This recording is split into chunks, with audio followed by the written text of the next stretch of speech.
नाही, नाशिकचा निकाल धक्कादायक नाही आहे. उमेदवारी देताना ज्या पद्धतीने पैशाचा मातब्बरपणा ज्याच्याकडे आहे, पैशाचा खजिना ज्याच्याकडे आहे, त्याला उमेदवारी दिल्यानंतर एक गीतेंसारखा निष्ठावंत आणि ज्याला एक आत्मविश्वास आहे, त्यांनी या निवडणुकीमध्ये सहभागी झाल्यानंतर त्याने जो अपेक्षित निकाल आहे तो मिळालेला आहे. त्यामुळे ज्यांना धक्का बसला त्याने पुन्हा गीतेनं आपल्या पदरात घेतलं आणि ज्यांना उमेदवारी दिली होती त्यांना लाथ मारून हाकलून दिलं.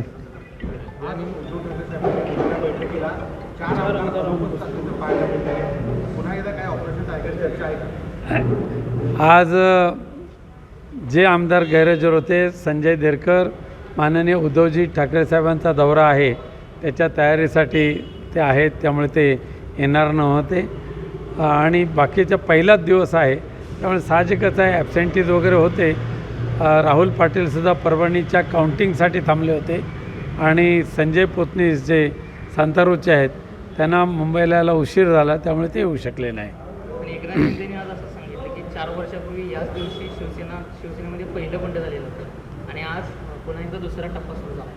हे बंड नाही म्हणता येणार, हे घोडे बाजार जो आहे, गाढव बाजार म्हणा पाहिजे तर, त्या गाढव बाजार आता त्यांनी भरवायला सुरुवात केलेला आहे आणि त्याच्यामध्ये खरेदी करणारे आणि खरेदी करून विक्री करणारे आणि खरेदी करणारे हे दोघे अत्यंत निर्लज्जपणाने या घोडे बाजारामध्ये सहभागी झालेले असतात. या सगळ्या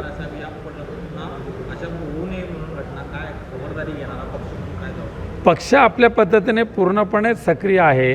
पक्षप्रमुख उद्धवजी ठाकरेंचा सातत्याने या सर्वांशी संपर्क चालूच असतो, पण ज्यांनी स्वतःला विकायला ठेवलेलं आहे त्यांच्यासमोर जर 85 खोक्यांचा भली मोठी रास उभी केली तर ते सर्वांना विसरतात. आता नांदेडचा एक हिंगोलीचा खासदार त्याने स्वतःच्या मुलाच्या निवडणुकीला लाथ मारली आणि स्वतःला बाजारात विकायला ठेवलं होतं, ते विक्री करून गेले तिकडे.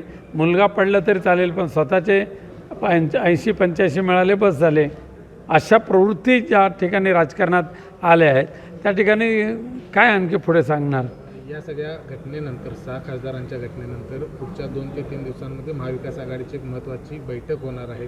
कशा पद्धतीनं मार्गदर्शन करणार, कारण शरद पवार साहेब त्याचबरोबर संकपाळ असणार आहेत, उद्धव ठाकरे असणार आहेत. नाही, महाविकास आघाडीची बैठकीच्याबद्दल मला माहिती नाही, परंतु माननीय पक्षप्रमुख उद्धवजी ठाकरे साहेबांनी मुंबईसहित महाराष्ट्राच्या ग्रामीण भागामध्ये दौरे करायला सुरुवात केलेले आहेत. काल मुंबई, ईशान्य मुंबईमध्ये झाले, भांडूप आणि घाटकोपरमध्ये.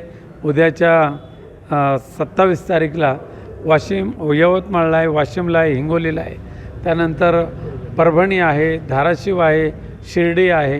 हे सगळे मतदारसंघ आता पिंजून काढायला सुरुवात झालेली आहे. हे 6 खासदारांचं प्रकरण घडल्यानंतर मग उद्धव ठाकरे बाहेर पडले की काय? असं काय नाही, उद्धवजी ठाकरे बाहेर पडले, त्यांचा नेहमीच असं सातत्याने संपर्क चालू असतो, परंतु ज्या ठिकाणी गद्दारी झालेली आहे त्या गद्दारांना खऱ्या अर्थाने पितृत्वाचं आधार देण्याचं काम ज्या उद्धव साहेबांनी केलं, त्यांच्याशी बेईमानी ज्या पद्धतीने झालेली आहे त्याचा वचपा काढण्याचं काम आमच्या त्या ठिकाणचे शिवसैनिक आणि मतदार तर करणारच आहेत.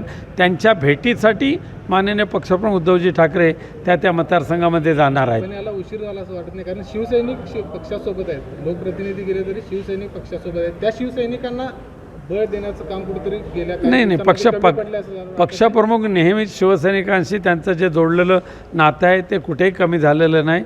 कालसुद्धा भांडुपला तुम्ही बघाल अथांग जनसागर जमला होता आणि घाटकोपरला सुद्धा तसंच होतं.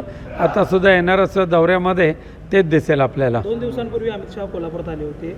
एकनाथ शिंदेची शिवसेनाच खरी शिवसेना राहिलेली आहे. हे आता दिल्लीचे पाडगे सांगतायत आणि हे त्यांची चाटुगिरी करणारे त्यांची हाजी करतात. हे दुर्दैव आहे महाराष्ट्राचं आणि ते सुद्धा कोल्हापूरला येऊन तशा पद्धतीची ऐकून घेणं हे दुर्दैव आहे कोल्हापूरवासियांचं. शिवसेना संपवायची काँग्रेसने सुपारी दिलेली आहे असं संजय शिरसाट. संजय शिरसाटला फार खिसगंतीत घ्यायची गरज नाही आहे. धन्यवाद.